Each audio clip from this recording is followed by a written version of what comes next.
Do you think tree houses are safe places to relax? Wait until you hear these terrifying stories that actually happened, from ghosts appearing in the middle of the night to mysterious sounds coming from the surrounding forest. These true stories will change your perspective on tree houses forever. Do you dare to continue? Don't forget to like, subscribe, and hit the bell icon so you never miss out on more chilling tales.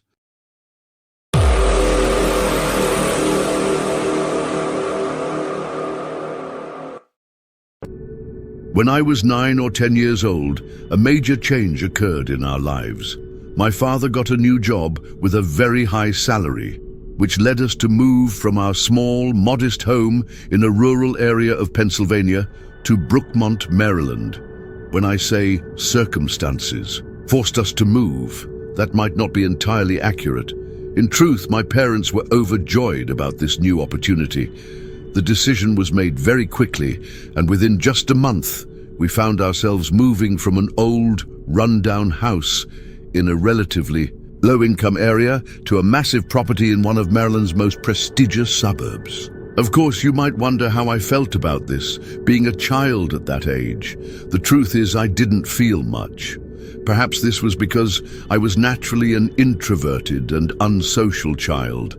I didn't have a large group of friends or even close friends to worry about leaving behind. Years later, my parents told me that one of the reasons for this move was to give me a fresh start. But back then, that point didn't seem very significant to me.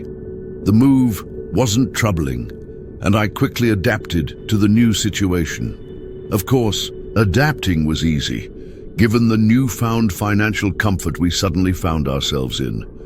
Even at a young age, I understood that our family would no longer face financial difficulties. The new house was very large, but I won't go into the details of its interior, as that might not interest you. What you should know is that I had 2 older brothers, Sean and Harold. Although we enjoyed the house in general, the backyard was the highlight of everything. The yard was sprawling and vast, filled with dense, interwoven trees. It was our perfect playground. We spent countless hours playing hide and seek or whatever other games we could come up with. But the most remarkable feature of the yard was the treehouse located at the far end of the property. Calling it a treehouse doesn't quite do it justice. It was more like a massive tree fortress. It wasn't just an ordinary structure my father built over a weekend. It was a professional, elaborate project spanning 6 or 7 adjacent trees. It had 3 different floors and an actual staircase, not just flimsy wooden planks like most tree houses. For a long time, the treehouse became our daily retreat. My brothers and I spent every day there playing and having fun. It was always the best part of our day. But as time went on, things began to change. My older brothers, who were nearing their teenage years, started losing interest in the treehouse. That awkward stage of life where nothing seems fun anymore had begun. Eventually, I found myself alone in the treehouse. I felt lonely and sad that they had abandoned the place that once brought us together. But it no longer mattered to them, no matter how much I tried to convince them to return. One day, while I was playing alone in the treehouse, I found a folded piece of paper in one of the corners. To this day, the words written on that paper are etched into my memory. "Hello, I'm the Marshmallow Man. Nice to meet you. What's your name?" In that moment, I felt a rush of excitement. I was sure that this note was just a game my brothers had created to lure me back to the treehouse and add some fun. So I decided to play along with this mysterious game. In the same spot where I found the note, there was a small pile of papers I hadn't noticed before. I took one, grabbed a pen, and wrote my name in childish handwriting, then placed the paper back in the same spot. That night, as I returned home, I thought hard about asking my brothers who the Marshmallow Man was, but I held back. I was afraid that asking might end the game. I decided to stay quiet and see what would happen next.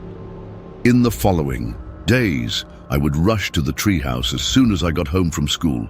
Every time, I found a new note waiting for me.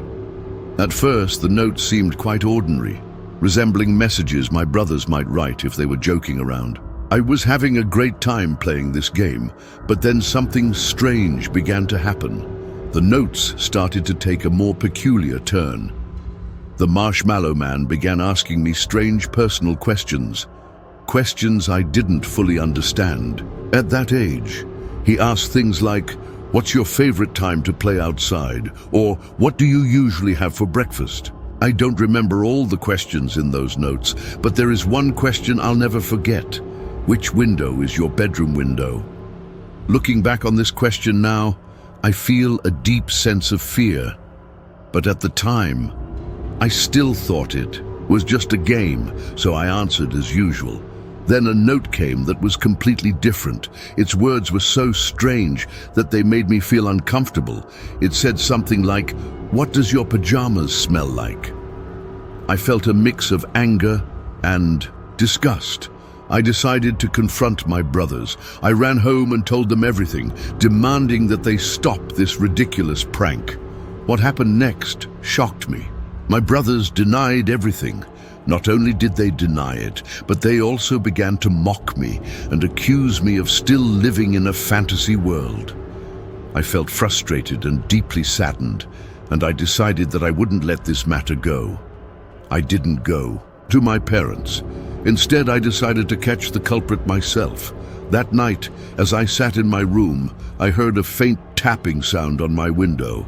I froze in place as soon as I heard it.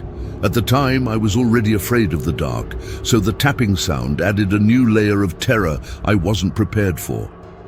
My heart raced as if it would leap out of my chest, and I couldn't move.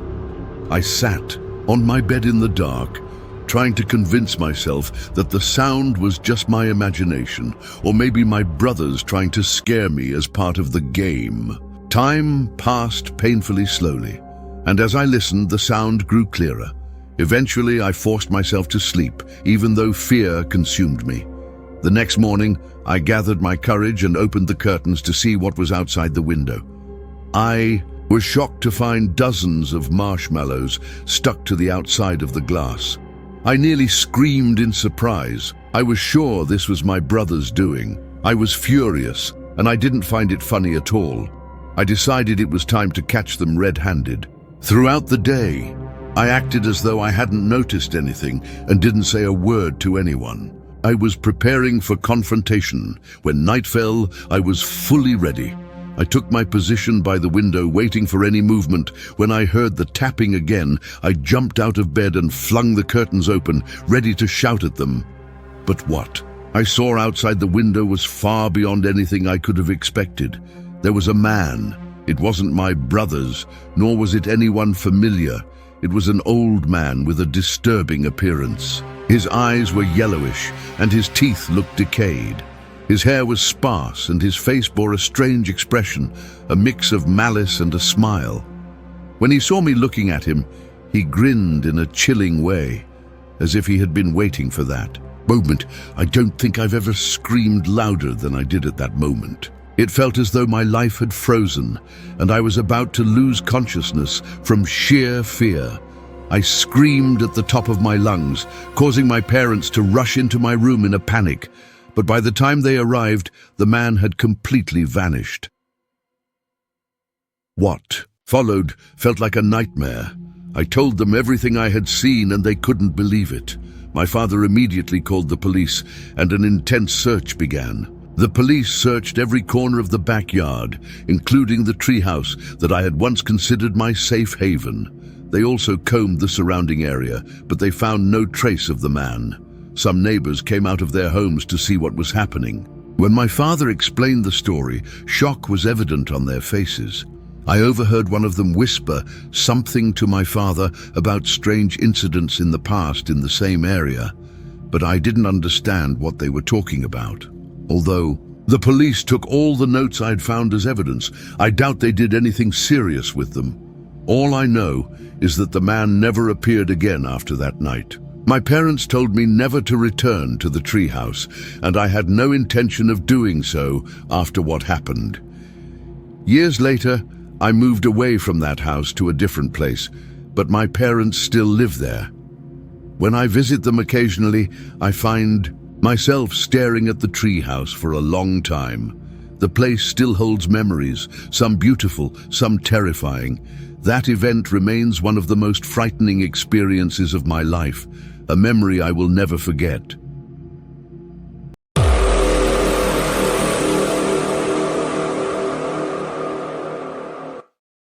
This event has been on my mind a lot lately. My youngest son, Jack, has just gone to university, and while I feel very proud of him, the house is quieter than ever, calmer than I expected, and if I'm honest, this calmness has become something strange for me. The funny thing about it is that when the children were little, I always imagined that I would have this kind of tranquility at home. But when it finally came, it was not as I expected. I don't know exactly why, but I felt that his absence had closed part of my mind, a part I had completely forgotten. As I told others and my wife Mary, it was normal to think about the childhood, memories of our children at such times, and this is not very surprising, but I still remember how young Jack was, full of energy and curiosity, always picking up things around him and occupying himself with countless activities. He was always in motion, never ceasing to discover the world around him. One of the memories that I still remember vividly despite the passage of years was in childhood when he was 8 years old. That memory was not just moments of joy, it was filled with something strange that I could not explain until now. I'm an experienced carpenter. I'm always good at manual work. I have always loved small projects that I start at home. One of the projects that was special for me was the construction of a treehouse in our yard for Jack. It was not just a simple wooden structure. Rather, it was a place completely in the trees with walls and a roof and wooden stairs leading to the entrance. I wanted this place to be a special place for him, where he feels part of our big house, and I was very proud of him.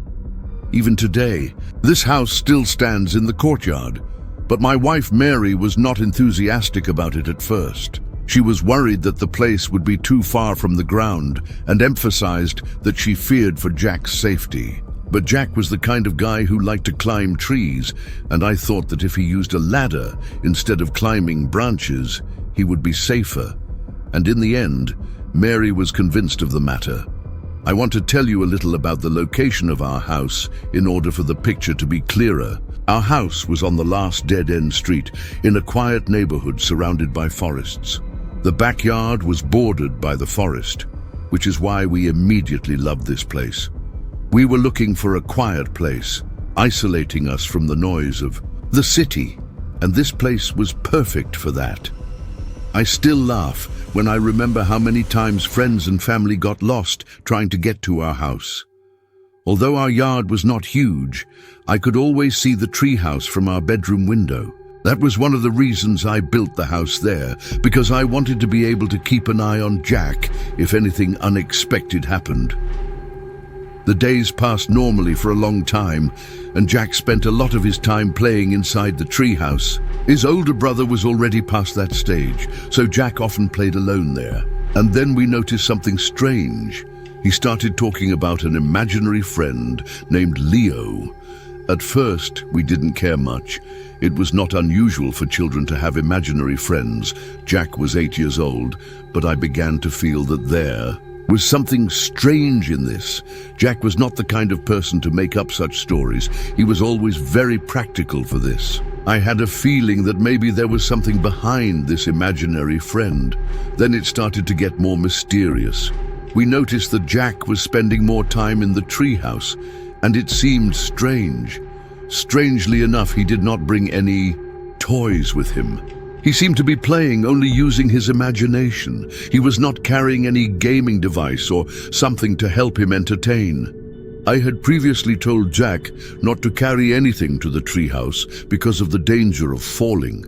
But what caught my attention was that he was going there without any toys at all. One day, I decided to ask him about it, and when I asked him, Jack behaved very strangely. Leo was very shy and didn't like to talk about himself, he told me, and when I asked him why he goes to the treehouse all the time, he replied that Leo only likes to play in the treehouse, and he doesn't like to enter the house. That was a strange answer for me. Why does he keep playing with an imaginary friend? And why doesn't he like to play anywhere else? But I decided to let it go. As for Mary, she was worried about the situation. She believed that Jack had become obsessed with this imaginary friend, and she began to worry about his psychological state. I was also worried, but we didn't want to get too involved. We were not the kind of parents who interfere in every detail of their children's lives. We believe that children need some freedom as long as they are good at school and do their homework. And Jack always played with the children in the neighborhood, rode bicycles, played games with them. He spent most of his weekends outside until the sun went down, but one day Jack came home with 2 injured eyes. His eyes were swollen and bruises were clearly visible on him. When I asked him why, he kept looking at the ground and said nothing. I insisted that he tell me what happened, and in the end he told me that Leo was in a fight with him. At first, I didn't believe what he said. He told me that he was in a fight with Leo, this imaginary friend he had. I tried to talk to him more, but Jack started crying and ran to his room. Mary was convinced that he got into a quarrel with one of the children in the neighborhood, but he did not want to admit it. She wanted me to immediately remove the treehouse, but I could not agree to this. I decided to investigate it myself. I went up to the treehouse the next day, and when I entered, I saw something that made me nauseous. There were socks and shoes scattered around the place, and they were dirty and torn. None of them belonged to Jack, and these shoes also did not belong to any other child in the neighborhood. It was clear that these things did not belong to him. But what was most surprising were the drawings on the walls. They were drawings of wild animals, such as a bear and a fox, and some birds. The drawings were very strange, and one of them showed a terrifyingly huge spider. Jack later told me that Leo liked to take food with him to the treehouse, and that the shoes I found belonged to him. He confirmed that he repeatedly forgot about her. This was very strange. From that moment on, she decides to prevent Jack from returning to the treehouse. I had a strong feeling that he was lying, that he was making up stories to cover something strange. I also began to notice changes in Jack's behavior.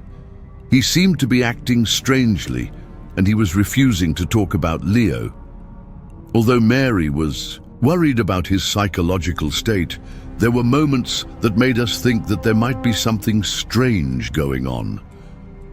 One night, while I was watching from the bedroom window, I noticed a movement near the treehouse. At first, I thought that Jack was disobeying orders, but when I got closer, I found out that it was not Jack. He was another child, weak and exhausted, dressed in dirty clothes and trying to climb the stairs leading to the treehouse. I ran outside, but as soon as I opened the back door, the child rushed into the forest. I tried to chase him, but he quickly disappeared among the trees. Mary called all the parents in the neighborhood. We made sure that all the children were at home. We called the police, who sent teams to search the forest, but they found nothing. There was no evidence to explain what happened. But then Jack told us about Leo.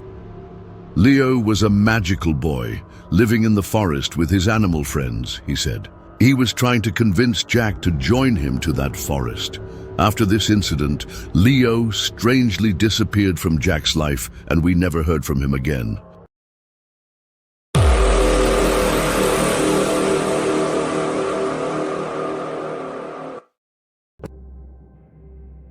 This happened just a few weeks ago, and it's still stuck in my mind. I live in a quiet neighborhood in Virginia, but I am a second-year student at a university in Oregon. This event happened during the autumn holidays in October when I returned home for a few days.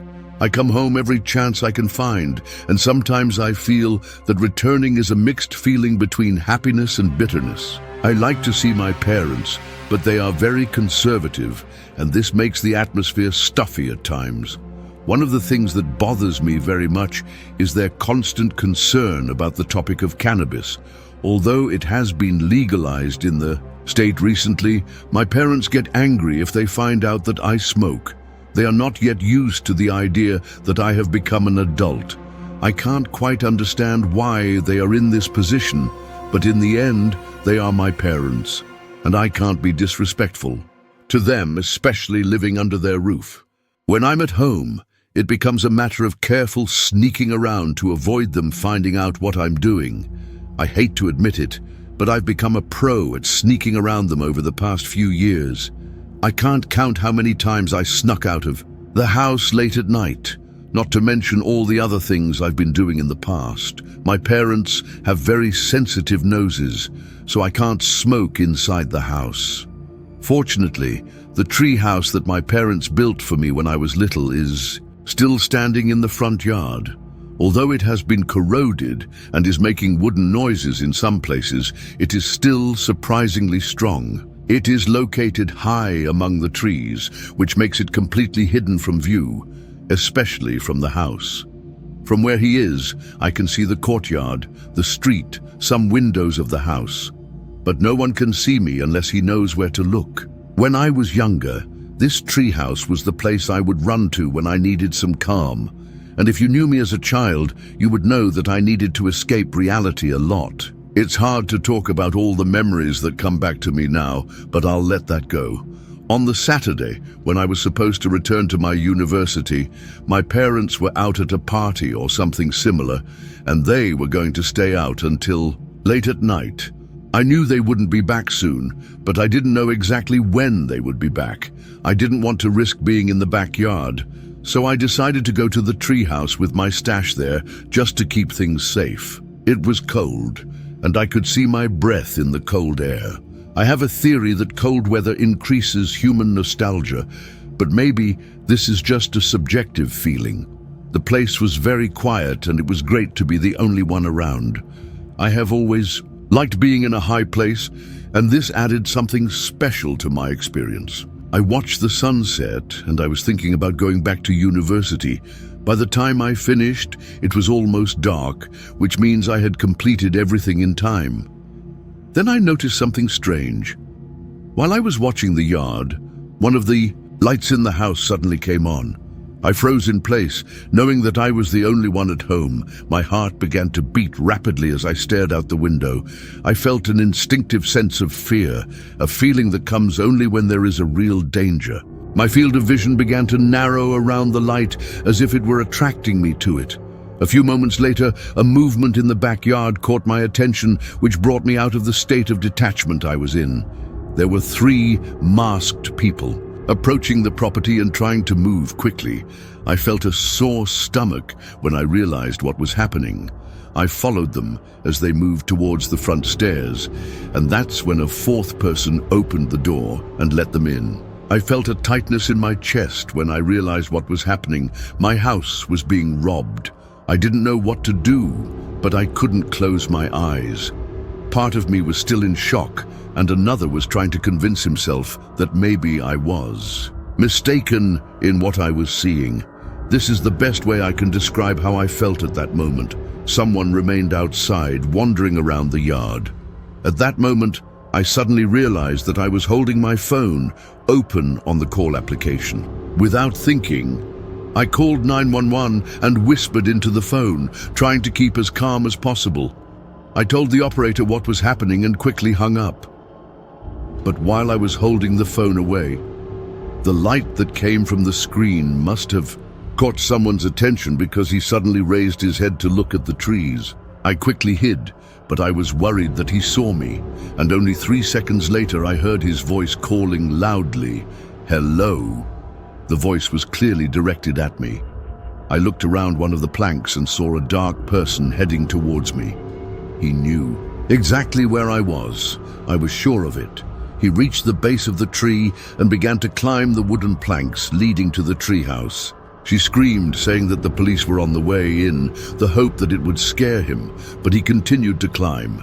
He kept going up while his hands were sweeping the planks as if he was determined to reach me. Without thinking, I grabbed the closest thing to me. It was a bong, and threw it with all my might. She hits him in the head, and he shatters into pieces, letting out a loud scream before falling to the ground. It was not very high, but it was enough to make him rethink. Instead of going up again, he ran back towards the house, shouting at the other people who were inside the house. Moments later, I saw the four of them running into the backyard. My heart was still beating fast. It wasn't long before the police arrived. I was shaking so badly when I came down from the treehouse that I even thought I might fall. I tried to tell them what happened, but my words were very confused. I told them I couldn't see their faces clearly, or even the car they used. My father arrived a short time later. They were very understanding of what happened, and that was a good thing. The police told us that the robbers most likely knew that my parents would be out of the house that night. The operation seemed to be prepared in advance, but what they did not expect was my presence there. I still don't know how I feel about this. I don't want to think about what would have happened if that person had reached the treehouse. I'm back at university now, but if I'm honest, I haven't been able to sleep well since that incident. I'm afraid that these people may return, and even more afraid that my parents are there alone. My heart is in constant tension for their safety, and I just hope that this will not be the last we hear about. I hope I don't have to provide updates, but if something else happens, God forbid, I will.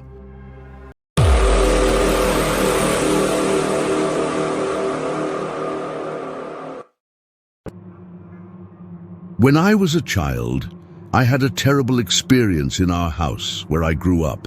My family moved into this house when I was 4 years old, so I don't remember much about the house we lived in before we moved. We lived in what I called my childhood home from the age of 4 until I was 14. That is, for 10 whole years. This house had a special character for me, and I loved it very much. I have a lot of beautiful memories of that period spent in this house. In fact, my childhood years were full of happy moments there. After we moved from Normandy in France to Manchester in the UK when I was at the beginning of high school, I was very shocked by this sudden change. But that's not the story I want to tell you now. In the backyard of our house, there was an amazing tree house. This house was built by the previous owner who had created it for his children. However, for us, the brothers Alexander and John, it was a fundamental attraction. When my father visited the house for the first time, it was one of the points that made it the perfect place for us to live, as the backyard was full of places where children could play safely. My brother Alexander is 2 years older than me. He was 6 years old when my father bought the house. It was clear that both of us were very excited about the idea of a tree house. And my father always said that we were especially excited about this side of the house. We would spend many hours playing there, meeting friends who became part of our memories. But over time, I began to stop playing in the treehouse. By the time I was 12, I was more interested in other things, and I thought I had moved on from playing in a place like this. However, that age was also a period of rebellion and problems. For me, I was facing a lot of sanctions from my parents for my actions and behavior at school. I was hitting delivery deadlines and was always having problems with teachers, and sometimes I would get up and yell at my parents. That was a stage full of internal conflicts, and the relationship between my parents and me was full of tensions. And one weekend, my father decided to punish me because of a repeated complaint from the school counselor about my behavior and academic performance. At that moment, I was in a state of great anger.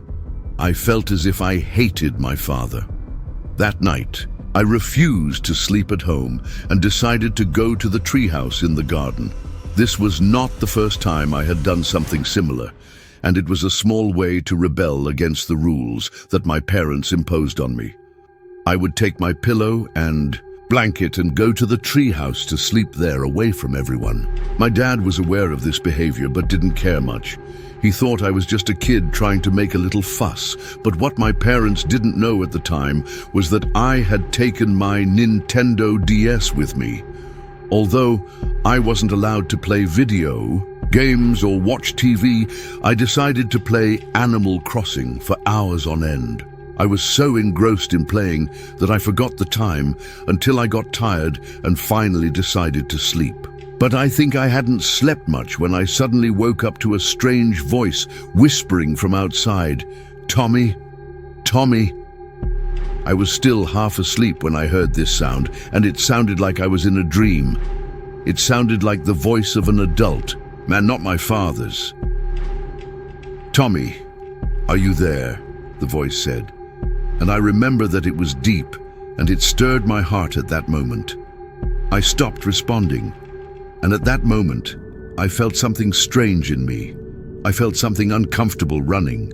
Through my body, my heart was beating fast. I heard him approaching the ladder that led to the treehouse as his steps were making their way upwards, and the sound was getting clearer. Then, in that gloomy darkness, I saw something strange. Something that I could not explain. I saw a shadow of a person's head approaching the hole in the roof of the treehouse.